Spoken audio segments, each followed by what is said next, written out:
साथियों नमस्कार, मैं जयंत कुमार सिंह।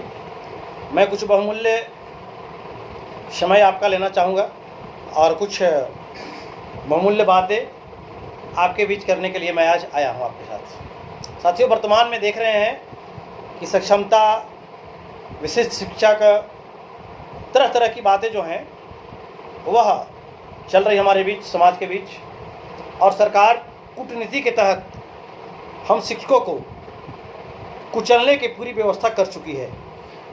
हम शिक्षक समझ नहीं रहे हैं, कुछ समझ रहे हैं साथी, उनको कुछ ना समझ लोग रायचंद बन करके तरह तरह का राय दे रहे हैं। इस बातों को समझने की आवश्यकता है और मैं यही बात बताने के लिए आपके बीच उपस्थित हुआ हूँ। तो सबसे बड़ी पहली बात है कि आज जो कुछ रायचंद लोग राय दे रहे हैं कि संगठन क्या कर रहा है, संगठन उस दिन से कहाँ था। अरे संगठन, मैं दावे के साथ कहता हूँ, यदि संगठन नहीं होता तो आज बिहार में नियोजित शिक्षकों का नाम नहीं होता। विश्वास नहीं है तो अदर स्टेट का इतिहास उठा करके देख लीजिए। वर्ष 2003 से जब 1500 रुपया था, 50,000 रुपया किसने पहुँचाया? यही रायचंद वाले, जो रायचंद शिक्षक जो सक्षमता परीक्षा देके भर दिया और खुद पास कर गया और बाकी शिक्षकों के हौसला को पस्त कर रहा है, वही। वैसे जो आंदोलन को ध्वस्त करने वाले जो शिक्षक हैं, जो उनका इतिहास है कि आज तक न वो कभी धरना में गया, न कभी पटना के प्रदर्शन में गया, वो अपने विद्यालय में समय से विद्यालय भी नहीं जाता था वह, और वही शिक्षक सक्षमता दिया है और देकर के शिक्षकों को बर्बाद कर रहा है।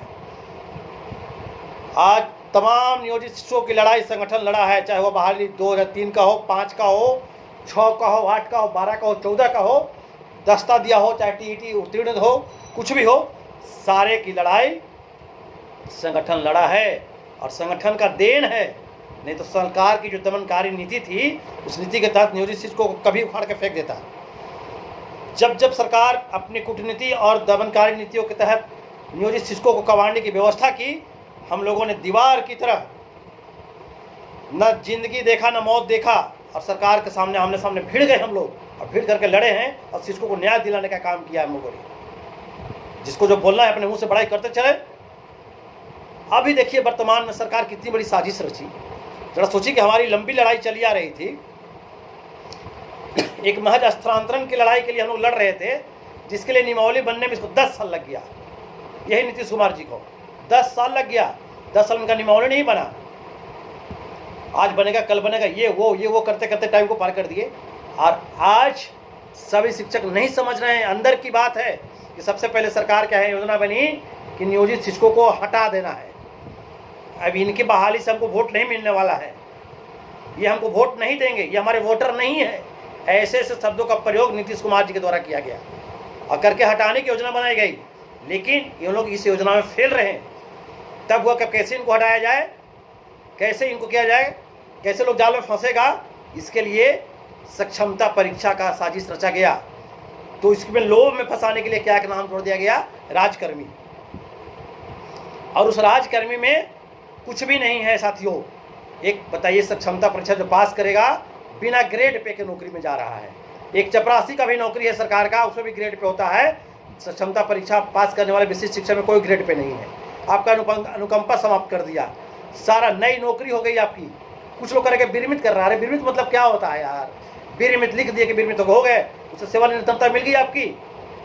कुछ भी नहीं। 20 साल की सेवा समाप्त कर दिया और कह रहा है कि नई नौकरी करने के लिए जाए। ये कौन सा भाई? इसके पहले जगन्नाथ मिश्रा भी बिहार में मुख्यमंत्री हुआ करते थे। जब उस समय से कमेटी से शिक्षक बहाल होते थे हुए थे, और जब जगन्नाथ मिश्रा मुख्यमंत्री बने, जब शिक्षकों का रेगुलर जब किए, सबको जितने पहले से शिक्षक थे वो सबको मर्ज कर दिए। उनको राजकर्मी में मर्ज कर देते आप। हम लोग कोई रोड छाप थोड़े थे।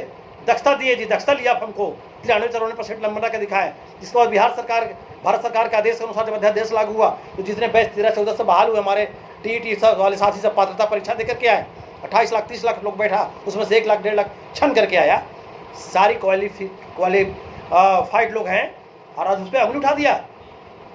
लेकिन इसके सरकार से सबसे बड़ा दोषी है हमारे शिक्षक, जो फॉर्म भर दिया, चुपके फॉर्म भरा, संगठन के लाख मना करने पर फॉर्म भर दिया। हम लोग चिल्ला के बोलते रहे कि नौकरी किसी की नहीं जाएगी, लेकिन लोग नहीं माने।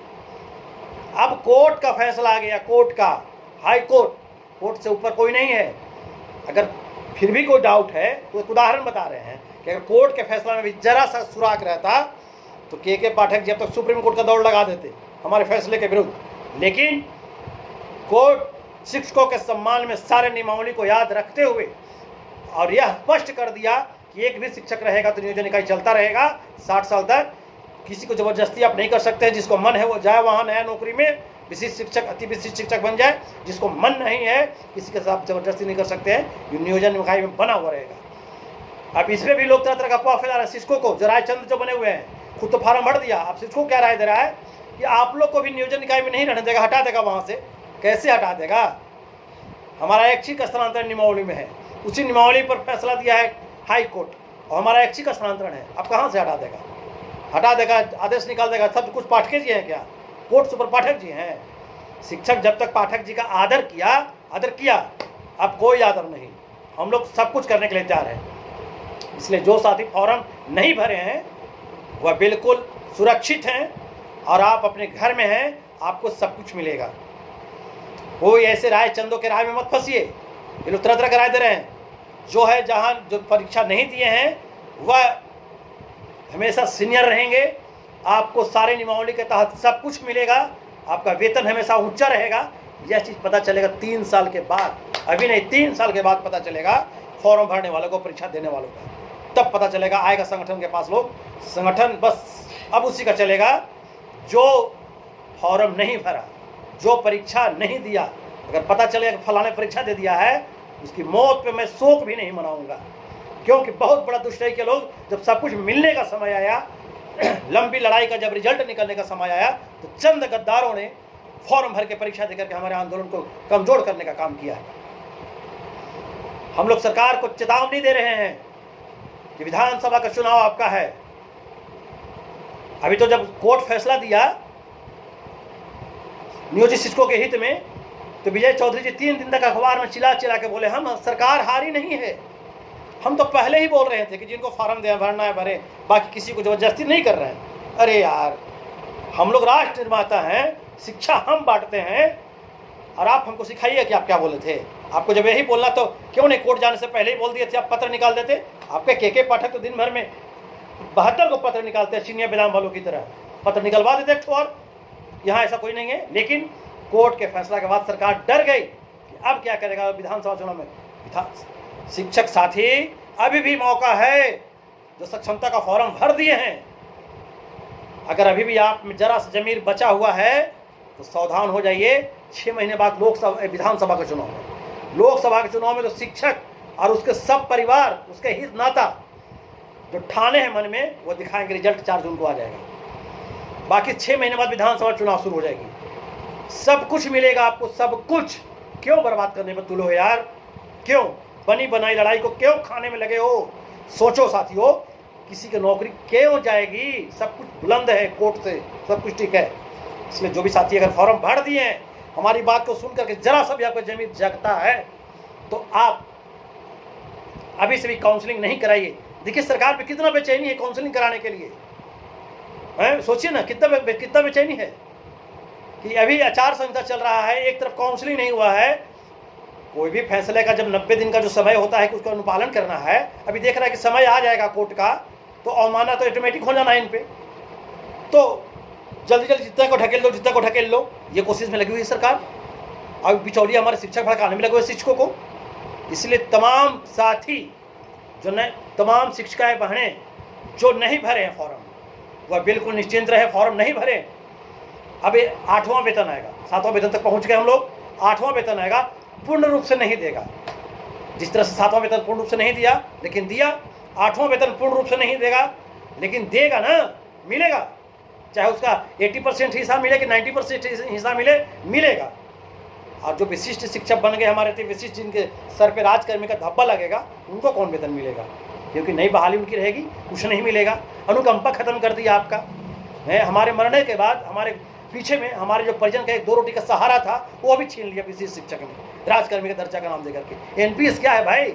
एनपीएस कुछ नहीं है। रिटायर करोगे तो 1000-1500 रुपये मिलेगा। आपका ईपीएफ कट रहा है, कटवाइए ईपीएफ। ज़्यादा पैसा कटवाने का शौक है तो किसी और चिट फंड में डाल दीजिए पैसा को। आप बहुत सा शेयर मार्केटिंग चल रहा है, डाल दीजिए, लेते रहिएगा बुढ़ापा में मजा उसका।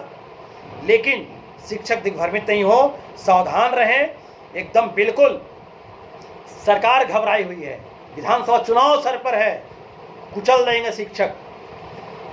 जुल्म जब जब जुल्म किया है सत्ता की गलियारों में इनकलाब का नारा गूंजा है, इनकलाब का नारा गूंजता रहेगा और शिक्षक कभी पीछे मुड़ने वाले नहीं है। तो साथियों, मैं बिहार के तमाम शिक्षक साथियों से यह कहना चाहूँगा कि जो चंद लोग राय देते चल रहे हैं, उनकी मीठी मीठी बातों में नहीं फंसे। वैसे ही लोग शिक्षक समाज को बदनाम किया और वही लोग फिर आपको जीती हुई लड़ाई को बर्बाद करने के लिए पड़ा हुआ है। अंत में मैं बिहार के तमाम शिक्षक साथी, शिक्षिकाएं बहनों से यह कहना चाहूँगा कि मुझे आपके बीच आ करके चिल्ला करके अपना बहुमूल्य समय निकाल करके बोलने की कोई शौक नहीं है। बस एक ही कारण है, जिस लड़ाई को हम लोग 20 वर्ष से खून पसीना से सींच करके यहाँ तक लाए और आज जब लड़ाई जीतने का समय आया, कगार पे है एकदम, जो कहा जाता है कि समुद्र के तट पे जब हम लोग पहुँच कर जीतने के नाम पर, तो हमारे चंद साथी सरकार के पाठक जी के माया के जाल में, विशिष्ट शिक्षक के जाल में फंस करके अब पूरी लड़ाई को बर्बाद कर रहे हैं। इतिहास कभी माफ़ नहीं करेगा, कभी माफ़ नहीं करेगा। एक गलती हमारे बुजुर्ग शिक्षक साथियों ने किया था, बुजुर्ग अभिभावकों ने किया था कि जब उनके पद को, स्वीकृत पद को जब सरकार समाप्त करते रही, वो लोग मौन रह करके देखते रह गए, मौन रह के देखते रह गए। आज उनका पद अगर नहीं मरता तो नियोजन शब्द पैदा ही नहीं लेता। वे मरते और उनके पद पे हम बहाल होते, अगली पीढ़ी बहाल होती, लेकिन उन लोगों ने कोई आवाज़ नहीं उठाया। इसकी बदला है कि देखिए आज नियोजित का धब्बा लग गया। हम लोग जो यह लड़ाई लड़ रहे हैं ना, ये लड़ाई सिर्फ अपने लिए नहीं लड़ रहे हैं, अपनी आने वाले आगे वाले पीढ़ी के लिए लड़ रहे हैं। शिक्षकों के ऊपर जो दमन हो रहा है, उस दमनकारी की आज़ादी की लड़ाई लड़ रहे हैं। शिक्षकों की जो छुट्टियों को समाप्त किया जा रहा है, छुट्टी की आज़ादी की लड़ाई लड़ रहे हैं। शिक्षकों के अभिव्यक्ति की आज़ादी की लड़ाई लड़ रहे हैं। आज देखिए गर्मी की छुट्टी कर दी गई, शिक्षकों को पढ़ाने के लिए विद्यालय में भेजा जा रहा है। सारे ये पूरे ये वर्ष में 365 दिन में 220 दिन विद्यालय चलाना है। हम लोग 293 दिन विद्यालय चला रहे हैं। सप्ताह में 29 घंटा विद्यालय चलाना है, हम लोग 48 घंटा विद्यालय चला रहे हैं। सारे अवकाश से विद्यालय खुलवा दिए जा रहे हैं। इससे बदतर और दिन क्या आएगा? टोला सेवक विद्यालय आपका जांच कर रहे हैं। 4 दिन 5 दिन के जो बच्चे हमारे सामने पढ़ लिख करके तैयार हुए थे, उन बच्चों को बिना किसी बहाली का, पता नहीं रातों रात 4 को बीपीएम बहाल हो जा रहा है, 4 को सीआरसी बहाल हो, 4 को बीआरपी बहाल हो जा रहा है। कौन किए भाई? तो पाठक जी। और कल से मोटरसाइकिल लेके बोर्ड ला के स्कूल में पहुंच जा रहा है जांच करने के लिए। प्रधानाध्यापक हेड मास्टर स्कूल को जांच कर रहा है। मैं उससे आज़ादी की लड़ाई लड़ रहा हूँ। संगठन उससे आज़ादी की लड़ाई लड़ रहा है।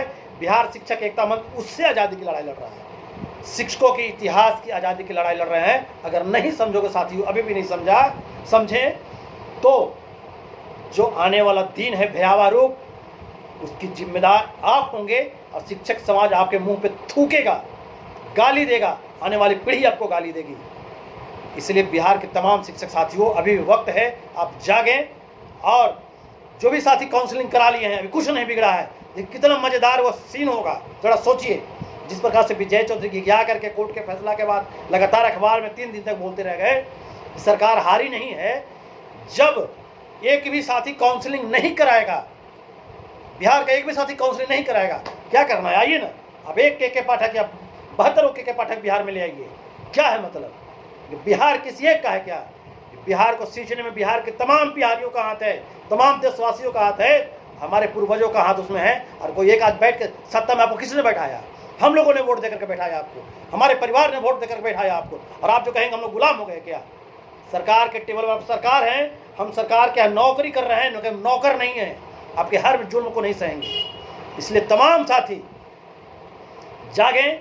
सक्षमता परीक्षा जो नहीं दिए हैं, उन तमाम साथियों को मैं क्रांतिकारी अभिनंदन करता हूं। जो साथी दे दिए हैं, किसी प्रकार से वह वापस काउंसलिंग नहीं कराएं। आपकी बहुत बड़ी जीत है। विधानसभा चुनाव से पहले आपका सारा मांग पूरा होगा, अन्यथा पश्चाताप की आंसू जीवन भर रोना पड़ेगा साथियों।